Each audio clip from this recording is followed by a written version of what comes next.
안녕하세요. 하나의 이야기로 느리게 읽는 구약 16번째 시간입니다. 오늘 출애굽기 24장에서 25장 말씀 준비했습니다. 시내산의 언약 그리고 성막이 시작되는 장면을 함께 읽게 됩니다. 오늘 24장으로 들어가기 전에 먼저 21장부터 23장까지 흐름을 잠깐 정리해 보겠습니다. 우리가 지난 시간에 20장을 읽었기 때문에 그 사이의 이야기들에 잠시 집중을 해보도록 할게요. 21장에서 23장까지는 하나님께서 이스라엘 백성에게 어떻게 살아야 하는지에 대한 구체적인 법을 주시는 부분입니다. 21장을 보면은 사람 사이에서 일어난 문제들에 대한 법이 나와요. 종에 대한 규례라든지 폭력과 상해에 대한 책임이라든지 그리고 우리가 익히 알고 있는 눈에는 눈, 이에는 이라고 알려진 정의의 원칙 이런 것들이 등장합니다. 핵심은 하나님이 원하시는 공동체는 정의와 책임이 있는 공동체라는 거예요. 그리고 이어지는 22장에서는 재산과 약자를 어떻게 대해야 하는지가 강조됩니다. 배상의 문제 같은 것들도 여기 등장을 하는데요. 도둑질에 대한 배상, 또 맡겨진 물건에 대한 책임, 그리고 고아와 과부, 가난한 사람을 압제하지 말라는 명령이 나와요. 하나님께서는 약자를 보호하고 정직하게 살아야 한다는 메시지를 던져주고 계십니다. 여기 정의의 문제 그리고 이웃과의 관계 이야기가 등장을 하는 거죠. 그리고 23장은 공동체의 공의와 하나님과의 관계가 조금 더 넓게 다루어집니다. 거짓 증언을 하지 말 것, 그리고 재판을 공정하게 할 것, 안식일을 지킬 것, 그리고 하나님께 절기를 지키면서 예배를 할 것, 이런 내용들이 강조가 됩니다. 정의에 관련된 내용, 또 언약에 관련된 내용. 그래서 이 부분을 공의 그리고 하나님과의 관계에 대한 내용이다 이렇게 요약을 해볼 수 있을 것 같아요. 전체적으로 정리를 해보면 21장부터 23장까지는 하나님이 그 백성이 살아가야 할 삶의 기준을 주시는 부분이라고 말씀드릴 수 있어요. 그리고 이제 24장으로 넘어가게 되는데 이렇게 삶의 기준을 주신 후에 어떤 이야기가 나올까요?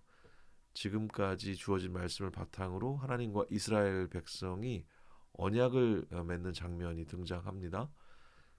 백성들은 이렇게 반응을 해요. 여호와께서 말씀하신 모든 것을 우리가 준행하겠습니다. 순종하겠습니다. 라고 고백을 합니다. 그런데 여기서 얘기가 끝나지 않습니다. 이어지는 25장에서 하나님은 굉장히 놀라운 말씀을 하시는데요.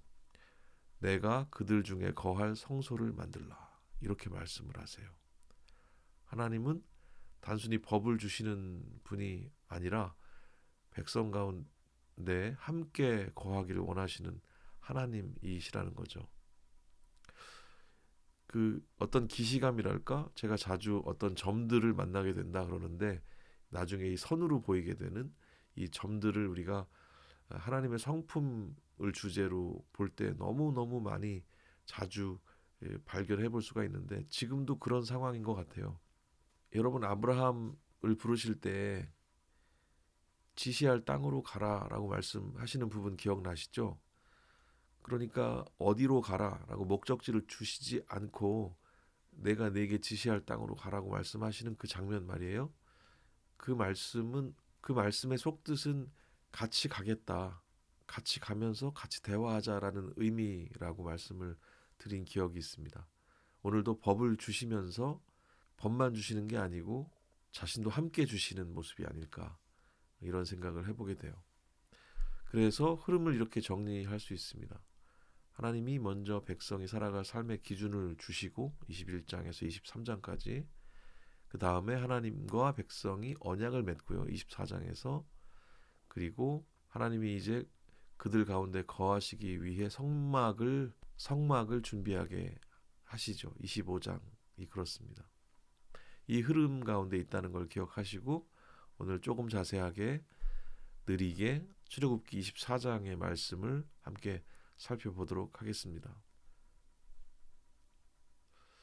여러분이 성막의 재료들로 쓰인 금속들입니다. 골드, 실버, 브론즈, 금, 은. 보통 성경에는 이 브론즈가 노스로 번역이 돼 있어요. 근데 실제 엄밀히 말하면은 이 주석이 섞인 청동에 가깝다고 하더라고요. 굉장히 단단한 그런 금속이 되겠습니다. 제가 짧은 퀴즈를 하나 먼저 드리고 시작하고 싶은데, 성경의 그 성막을 만들 때 가장 많이 사용된 금속이 뭘 것 같으세요? 골드일까요? 실버일까요? 브론즈일까요? 이 보기 중에서 하나 좀 골라보신다면 어떤 것이 있을까요? 조금 힌트를 드리자면 이 금속은 성막 안에서도 특별히 하나님과 가장 가까운 곳에 사용되었습니다. 다 아시겠죠? 정답은 금입니다. 금. 성막 안을 보면 굉장히 흥미로운 특징이 있는데 하나님과 가까이 갈수록 재료가 점점 더 귀해진다는 거예요. 바깥 뜰에서는 놋, 그러니까 엄밀히 말하면 아까 말씀드린 그 청동 같은 것, 성소에서는 금이 더 많이 등장하고, 그리고 하나님이 임재하시는 지성소에는 순금이 사용이 됩니다.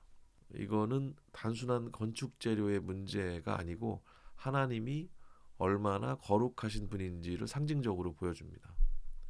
오늘 우리가 함께 살펴볼 본문이 바로 이 성막이 어떻게 준비되기 시작했는지를 보여주는 장면이거든요.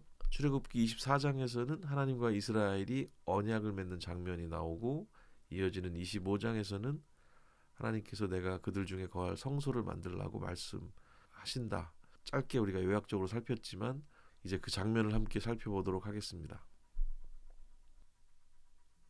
네, 24장 1절에서 5절 함께 읽어보겠습니다. 또 모세에게 이르시되 너는 아론과 나답과 아비후와 이스라엘 장로 70명과 함께 여호와께로 올라와 멀리서 경배하고, 너 모세만 여호와께 가까이 나오고 그들은 가까이 나오지 말며 백성은 너와 함께 올라오지 말지니라. 모세가 와서 여호와의 모든 말씀과 그의 모든 율례를 백성에게 전하매 그들이 한 소리로 응답하여 이르되 여호와께서 말씀하신 모든 것을 우리가 준행하리이다. 모세가 여호와의 모든 말씀을 기록하고 이른 아침에 일어나 산 아래에 제단을 쌓고 이스라엘 12지파대로 12기둥을 세우고 이스라엘 자손의 청년들을 보내어 여호와께 소로 번제와 화목제를 드리게 하고. 여러분, 24장은 이스라엘이 하나님과 공식적인 결혼식장에 들어서는 장면과 같습니다. 주목할 점은 3절의 응답인데요. 백성들은 우리가 준행하리이다 라고 한 목소리로 외칩니다. 이것은 억지로 끌려나온 노예의 대답이라 볼 수 없죠. 광야에서 공급하시는 하나님을 충분히 경험한 사람들이 내리는 자발적인 주권 이양의 목소리라고 볼 수 있겠습니다. 4절에서 모세가 제단을 쌓고 12기둥을 세우는데 이것은 이 계약이 이스라엘 전체에 명운을 건 공식적인 사건이다. 이 사실을 보여주고 있는 겁니다. 6절에서 10절로 갑니다. 모세가 피를 가지고 반은 여러 대접에 담고 반은 제단에 뿌리고 언약서를 가져다가 백성에게 낭독하여 듣게 하니 그들이 이르되 여호와의 모든 말씀을 우리가 준행하리이다. 모세가 그 피를 가지고 백성에게 뿌리며 이르되 이는 여호와께서 이 모든 말씀에 대하여 너희와 세우신 언약의 피니라. 모세와 아론과 나답과 아비후와 이스라엘 장로 70명이 올라가서 이스라엘의 하나님을 보니 그의 발 아래에는 청옥을 편듯하고 하늘같이 청명하더라. 예, 모세가 피를 제단과 백성에게 뿌립니다. 언약을 뜻하는 그 베리트라는 단어가 있는데 쪼갠다라는 뜻을 담고 있거든요. 이게 무슨 말인가요? 약속을 어기면 이 짐승처럼 쪼개져 죽겠다고 하는 그런 엄중한 약속이자 선언입니다. 이 약속의 무게, 언약의 무게에 대해서 우리가 조금 더 진지하게 이 의미를 짚으면서 읽어야 될 부분인 것 같아요. 순종의 방식으로 살겠다. 제사라고 하는 생명을 건 서약이라는 것 기억을 하면서 이 피의 제사 뒤에 비로소 죄인들은 거룩하신 하나님을 뵙는 영광에 참여하게 되는 모습을 볼 수 있습니다.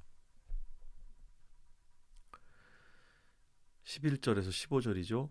하나님이 이스라엘 자손들의 존귀한 자들에게 손을 대지 아니하셨고 그들은 하나님을 뵙고 먹고 마셨더라. 여호와께서 모세에게 이르시되 너는 산에 올라 내게로 와서 거기 있으라. 네가 그들을 가르치도록 내가 율법과 계명을 친히 기록한 돌판을 내게 주리라. 모세가 그의 부하 여호수아와 함께 일어나 모세가 하나님의 산으로 올라가며 장로들에게 이르되 너희는 여기서 우리가 너희에게로 돌아오기까지 기다리라. 아론과 훌이 너희와 함께하리니 무릇 일이 있는 자는 그들에게로 나아갈지니라 하고 모세가 산에 오르매 구름이 산을 가리며. 놀랍게도 하나님은 지도자들을 치지 않으시고 먹고 마시게 해주세요. 11절 내용이죠. 이건 무슨 말인가요? 깨어졌던 관계의 완벽한 회복을 의미하는 것입니다. 하지만 잔치로 끝나진 않아요. 하나님은 모세를 더 깊은 구름 속으로 부르고 계십니다. 12절에 나오죠. 하나님 백성으로 사는 법을 돌판에 직접 써주시기 위해서예요.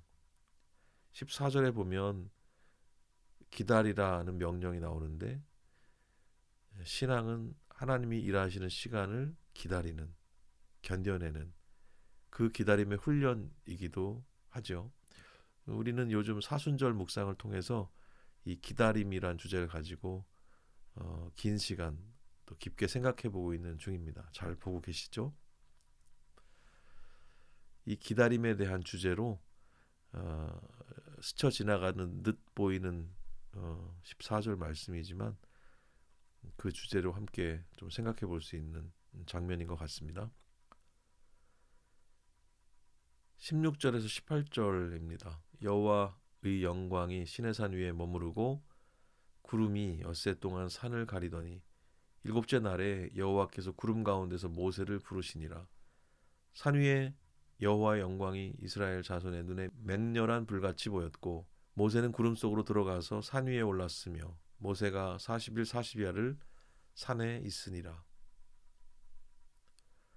산 아래 백성들에게 하나님의 영광은 어떻게 보였다고 써 있습니까? 맹렬한 불처럼 두렵게 보였다고 적혀 있습니다. 하지만 모세는 그 구름 속으로 담대하게 들어갑니다.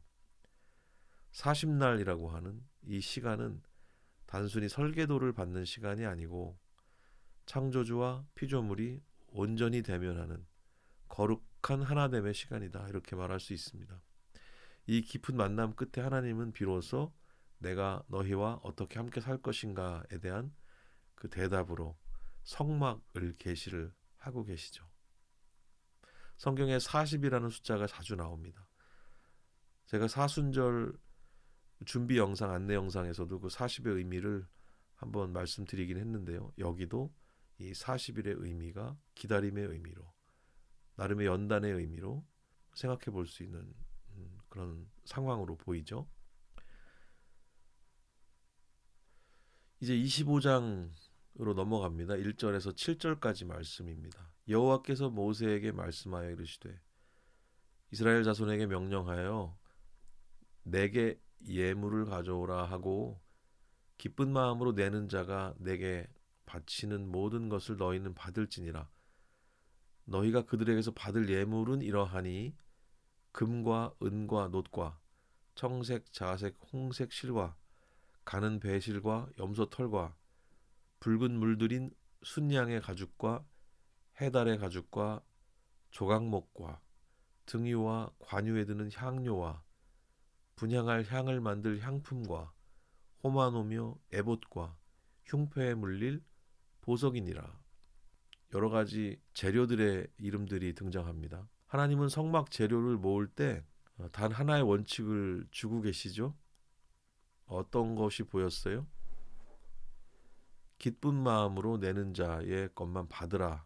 2절에 그렇게 적혀 있습니다. 하나님이 자원이 부족하신 분인가요? 그렇지 않죠. 성막이라고 하는 것은 금과 은으로 지어지는 건물이 아니고 구원받은 백성이 하나님께 드리는 자발적인 사랑과 소유권 인정 그 위에 지어진다 이렇게 말할 수 있습니다. 억지로 하는 봉사 결코 하나님의 임재를 담는 재료가 될 수 없겠죠. 우리의 신앙의 현실과도 연결해 볼 수 있는 부분인 것 같습니다. 8절에서 12절이죠. 내가 그들 중에 거할 성소를 그들이 나를 위하여 짓되 무릇 내가 네게 보이는 모양대로 장막을 짓고 기구들도 그 모양을 따라 지을지니라. 그들은 조각목으로 궤를 짜되 길이는 2규빗 반, 너비는 1규빗 반, 높이는 1규빗 반이 되게 하고 너는 순금으로 그것을 싸되 그 안팎을 싸고 위쪽 가장자리로 돌아가며 금테를 두르고 금고리 넷을 부어 만들어 그 네 발에 달되 이쪽에 2고리 저쪽에 2고리를 달며 8절은 성막의 심장입니다. 내가 그들 중에 거할 성소. 하나님은 멀리 계신 통치자가 아니라 우리 바로 옆에 텐트를 치신 가까운 이웃이 되기를 원하시는 거죠. 그러나 보여준 모양대로 지어야 됩니다. 9절에 보면 내가 네게 보이는 모양대로 제가 짙게 글씨를 볼드체로 만들어 놨는데 거기가 중요하기 때문입니다. 그러니까 내 취향이 아니라 하나님의 기준에 맞추는 것이 거룩의 시작이라고 하는 그런 말씀이 되겠는데요. 여기 보면 타브니트라는 단어가 적혀 있는데요. 이 단어의 정확한 그 직역을 살펴보면 설계도에 의해서 정밀하게 구축된 구조를 의미하거든요. 그러니까 내 취향이 아니라 하나님의 기준에 정확하게 맞추는 것, 이것이 거룩의 시작이다. 이런 의미를 이해할 수 있게 합니다. 가장 먼저 만드시는 언약궤의 재료인 조각목이 10절에 나오는데 사실 조각목은 광야에 보잘것없는 나무거든요. 그 조각목을 가지고 언약궤의 재료로 사용하십니다. 이 내용을 조금 더 생각해 보자면 사실 보잘것없어 보이는 이 조각목 같은 우리 인생이라도 하나님이 사용하시고자 하면 그리고 은혜로 덧입혀 주시고자 하면 하나님의 임재를 감당할 만한 거룩한 궤가 될 수 있다라는 그런 생각과 묵상을 해볼 수 있게 하는 대목인 것 같습니다. 13절과 16절 보겠습니다. 조각목으로 채를 만들고 금으로 싸고 그 채를 궤 양쪽 고리에 꿰어서 궤를 매게 하며 채를 궤 고리로 꿰은 대로 두고 빼내지 말지며 내가 네게 줄 증거판을 궤 속에 둘지며. 여기 언약궤의 채를 빼지 말라고 하시는데요. 15절에 이것은 하나님이 이스라엘과 함께 언제든지 이동하시겠다는 그 역동적인 임재를 뜻한다고 볼 수 있습니다. 언제든지 움직여야 되기 때문에 그 채비를 풀지 말라는 것이죠. 저도 요즘에 계속 강의 영상을 만들다 보니까 이 컴퓨터와 또 녹화하는 세팅들을 풀지 않습니다. 한번 이동하거나 세팅을 초기화하면은 다시 시작하는 데까지 시간이 굉장히 많이 걸리고 이 세팅 값을 다시 잡는 데까지 정말 뭐 고생하는 경우도 있었거든요. 그래서 이 말씀이 저한테는 좀 피부에 와닿은 말씀이었습니다. 언약궤 채를 빼지 말라고 하시는 마음 어느 정도 저는 공감을 이제 하게 되었는데요. 여러분들도 뭐 어떤 맥락인지 금방 이해를 하셨을 거라고 생각합니다. 그리고 그 안에 증거판을 두어요. 하나님을 모시는 삶의 핵심은 화려한 금장식이 아니고 그 중심에 변하지 않는 말씀이 담겨 있느냐에 달려 있습니다. 우리들의 중심에는 여러분들의 마음의 중심에는 신앙의 중심에는 지금 무엇이 들어있는지 한번 돌아보시면 좋겠습니다. 자, 이제 17절에서 22절입니다. 순금으로 속죄소를 만들되 길이는 2규빗 반, 너비는 1규빗 반이 되게 하고 금으로 그룹 둘을 속죄소 두 끝에 쳐서 만들되 한 그룹은 이 끝에 또 한 그룹은 저 끝에 곧 속죄소 두 끝에 속죄소와 한 덩어리로 연결하여 만들지며 그룹들은 그 날개를 높이 펴서 그 날개로 속죄소를 덮으며 그 얼굴을 서로 대하여 속죄소를 향하게 하고 속죄소를 궤 위에 얹고 내가 네게 줄 증거판을 궤 속에 넣으라. 거기서 내가 너와 만나고 속죄소 위 곧 증거궤 위에 있는 두 그룹 사이에서 내가 이스라엘 자손을 위하여 네게 명령할 모든 일을 네게 이르리라. 여기 속죄소가 나오는데요. 카포레트라고 하는데 이 말은 덮는다는 뜻을 갖고 있습니다. 아래에는 죄를 고발하는 율법이 있지만 위에서 어린 양의 피로 덮인 속죄소가 그 정죄를 가려주죠. 하나님은 우리를 정죄의 자리가 아니라 피로 덮인 은혜의 자리에서 만나 주시는 겁니다. 22절을 한번 보세요. 거기서 내가 너와 만나고 이렇게 적혀 있죠. 우리가 하나님을 만나는 유일한 지점은 나의 완벽함이 아니고 그리스도의 보혈로 덮인 그 은혜의 자리라는 것, 이 내용을 통해서 다시 한번 확인하고 정리하셨으면 좋겠습니다. 23절에서 이제 30절 말씀으로 넘어갈게요. 너는 조각목으로 상을 만들되 길이는 2규빗, 너비는 1규빗, 높이는 1규빗 반이 되게 하고 순금으로 싸고 주위에 금테를 두르고 그 주위에 손바닥 넓이만한 턱을 만들고 그 턱 주위에 금으로 테를 두르고 그것을 위하여 금고리 넷을 만들어 그 네 발 위 네 모퉁이에 달되 턱 곁에 붙이라. 이는 상을 맬 채를 꿰 곳이며 또 조각목으로 그 채를 만들고 금으로 싸라. 상을 이것으로 맬 것이니라. 너는 대접과 숟가락과 병과 붓는 잔을 만들되 순금으로 만들며 상 위에 진설병을 두어 항상 내 앞에 있게 할지니라. 이 진설병 상은 하나님이 우리를 가족으로 대우하시면서 양식을 공급하신다는 약속이에요. 이 30절에 그렇게 기록이 되어 있죠.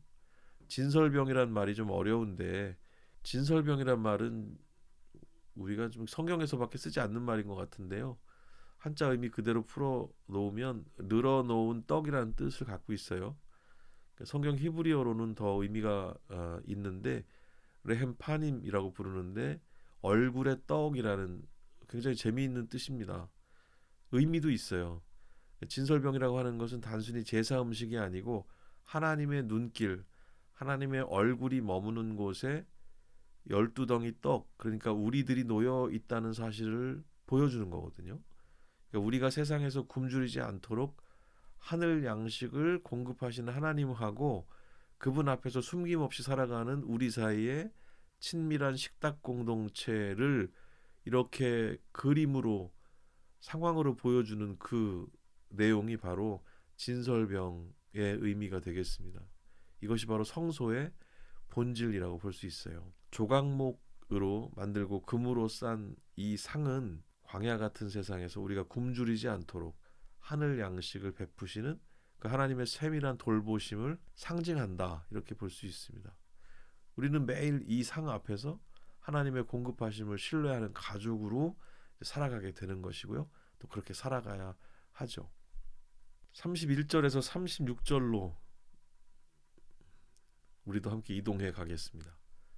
너는 순금으로 등잔대를 쳐 만들되 그 밑판과 줄기와 잔과 꽃받침과 꽃을 한 덩어리로 연결하고 가지 6을 등잔대 곁에서 나오게 하되 다른 3가지는 이쪽으로 나오고 다른 3가지는 저쪽으로 나오게 하며 이쪽 가지에 살구꽃 형상의 잔셋과 꽃받침과 꽃이 있게 하고 저쪽 가지에도 살구꽃 형상의 잔셋과 꽃받침과 꽃이 있게 하여 등잔대에서 나온 가지 6을 갖게 할지며 등잔대 줄기에는 살구꽃 형상의 잔넷과 꽃받침과 꽃이 있게 하고 등잔대에서 나온 가지 6을 위하여 꽃받침이 있게 하되 2가지 아래에 한 꽃받침이 있어 줄기와 연결하며 또 2가지 아래에 한 꽃받침이 있어 줄기와 연결하며 또 2가지 아래에 한 꽃받침이 있어 줄기와 연결되게 하고 그 꽃받침과 가지를 줄기와 연결하여 전부를 순금으로 쳐 만들고.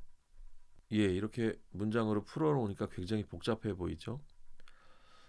하지만 이렇게 꼼꼼하게 하나님께서 지시하시는 대로 그렇게 만들어야만 하는 상황이기 때문에 하나하나 구체적으로 세밀하게 그 제작법을 묘사하고 있는 내용을 볼 수가 있습니다. 등잔대는 조각목 없이 순금으로만 쳐서 만듭니다. 31절에 보면 고난과 연단을 통해 맺어진 성령의 빛을 의미하는 것으로 봅니다. 그리고 특히 여기 살구꽃 형상이 나오는데요. 깨어 있다는 뜻을 가진 샤카드하고 발음이 굉장히 비슷한데 이 살구꽃이 샤케드라고 하거든요. 그래서 등잔대 설계에서 살구꽃 형상이라고 하는 것은 단순한 장식이 아닙니다. 하나님의 속성을 여기 담고 있는 아주 정교한 언어 유희라고 볼 수가 있는데요. 구약에는 이런 언어 유희가 참 많이 나옵니다. 번역으로는 좀 알 수 없는 부분이기 때문에 그래서 히브리어 언어를 조금씩 참고하는 것이 도움이 되거든요. 성소 안을 밝히는 등잔대에 왜 살구꽃 샤케드가 새겨졌을까? 그것은 어두운 광야 길을 걷는 우리를 향해서 하나님께서 내가 깨어서 너희를 지키고 있다. 샤카드하고 있다. 이렇게 말씀하시는 시각적인 약속이라고 볼 수가 있습니다. 우리가 졸고 있을 때에도 절망에 지쳐서 눈을 감고 싶을 때도 하나님의 등불은 살구꽃처럼 활짝 피어서 우리를 향해서 눈을 뜨고 계시다는 그런 말씀이에요. 이 위에 제가 정리를 칸으로 해놓았는데 샤케드, 샤카드의 언어 유희 그리고 그 의미가 갖는 언어 유희적인 그런 재미 그리고 그 재미 이면에 특별히 이렇게 상황을 만들어 놓은 그 깊은 의미를 함께 생각해 볼 수 있었으면 좋겠습니다. 이제 37절에서 40절입니다. 마지막인데요. 등잔 7을 만들어 앞에 비추게 하며 그 불집게와 불똥그릇도 순금으로 만들지니 등잔대와 이 모든 기구를 순금 한 달란트로 만들되 너는 삼과 이산에서 내게 보인 양식대로 할지니라. 내게 보인 양식대로 할지니라 이 말씀이 반복이 되고 있죠. 그러니까 하나님께서 너네 마음대로 하지 말고 내가 요청하는 대로 내가 보여주는 대로 그대로 만들어라 라고 하는 것이 갖는 의미를 다시 한번 새겨야 합니다. 강조하고 계시니까요. 마지막 40절을 보세요. 삼가 이 산에서 내게 보인 양식대로 할지니라. 이것이 오늘 강의의 결론입니다. 하나님은 우리의 기발한 아이디어나 화려한 성과를 원하시는 것이 아니고 말씀하신 양식, 말씀하신 기준에 나를 복종시키는 그 순종의 태도를 원하시는 거거든요. 성막의 모든 디테일이 하나님의 설계도 안에 있는 것처럼 우리들의 사소한 일상도 하나님의 말씀이라는 규격 안에 거할 필요가 있다. 다시 한번 돌아보는 시간이 되셨기를 바라고요. 그런데 우리가 한 가지 주의해야 될 점은 이 맥락 안에서 하나님 말씀의 중요성 그리고 절대성 이런 것들에 대해서 이해를 해야 되는 본문으로 봐야 되는데 그러니까 우리가 이것을 좀 잘못 이해해서 하나님께서 우리에게 이미 주시고 마음껏 발현하게 하시는 그 창의적 능력들, 창조성들을 제한하는 본문으로 그렇게 잘못 이해를 해서는 안 되겠죠. 이 맥락 안에서 이 주제 안에서 좋은 문해력을 가지고 잘 해석하고 이해할 필요가 있겠습니다. 자, 오늘의 본문을 퀴즈로 한번 정리해보는 시간입니다. 첫 번째 문제 보실까요? 출애굽기 24장 8절에서 모세가 백성에게 뿌린 언약의 피가 담고 있는 실존적 고백은 무엇인가요? 제가 선택지를 세 가지를 뒀는데요. 단순히 제사가 끝났으니까 이제 집에 가도 좋다는 신호이다. 그런 의미일까요? 두 번째, 하나님의 법에 불순종하는 것은 곧 죽음임을 인정하며 내 존재를 걸고 순종하겠다는 결단이다. 이것이 정답이겠죠. 우리 퀴즈의 나름의 정답의 트렌드는 좀 답지가 길다 있기도 합니다. 피를 몸에 묻혀 광야의 맹수들로부터 보호받으려는 주술적 의도이다. 이 맥락과는 전혀 상관없는 이야기가 되겠죠. 그래서 두 번째 선택지가 답이 되겠습니다. 하나님의 법에 순종하겠습니다라는 그 무게감 있는 결단의 행동, 행위, 실존적 고백의 내용이라고 볼 수 있겠습니다. 두 번째 문제는 25장 8절 9절에서 성막을 하나님이 보여주신 모양 타브니트라는 단어 잠시 설명을 드렸는데 그대로 지어야 하는 근본적인 이유는 무언가요? 이런 질문입니다. 어떤 게 정답일까요? 1번 당시 이스라엘 백성들의 건축 기술이 부족했기 때문이다. 그래서 너네들이 해봐야 잘 안 되니까 하나님이 이렇게라도 해볼래? 했다는 그런 맥락인 것 같은데 전혀 그런 내용이 아니었죠. 두 번째, 신앙은 내 편이나 열심이 아니라 하나님의 주권을 인정하고 그분이 정하신 질서에 나를 맞추는 과정이기 때문이다. 2번이 정답이 되겠죠. 3번, 성막의 재료인 금과 은이 낭비되는 것을 막기 위해서이다. 예, 저도 뭐 가성비를 중요시하는 사람이긴 해서 이 3번의 답지가 막 끌리긴 하지만 정답은 2번이 되겠습니다. 하나님의 주권을 인정하고 그분이 정하신 질서에 나를 맞추는 과정이다. 참 2번의 내용은 이 퀴즈의 답이기도 하지만 여러 가지 묵상거리가 되기도 하는 것 같습니다. 제가 성경 공부에 대해서 정의를 하면서 성경 공부는 내가 성경을 정의하는 것이 아니라 성경이 나를 정의하도록 하는 과정이다라고 이야기를 하고 있는데요. 사실 내가 성경을 읽는 게 아니고 성경이 나를 읽게 해야 한다는 그런 이야기가 되겠죠.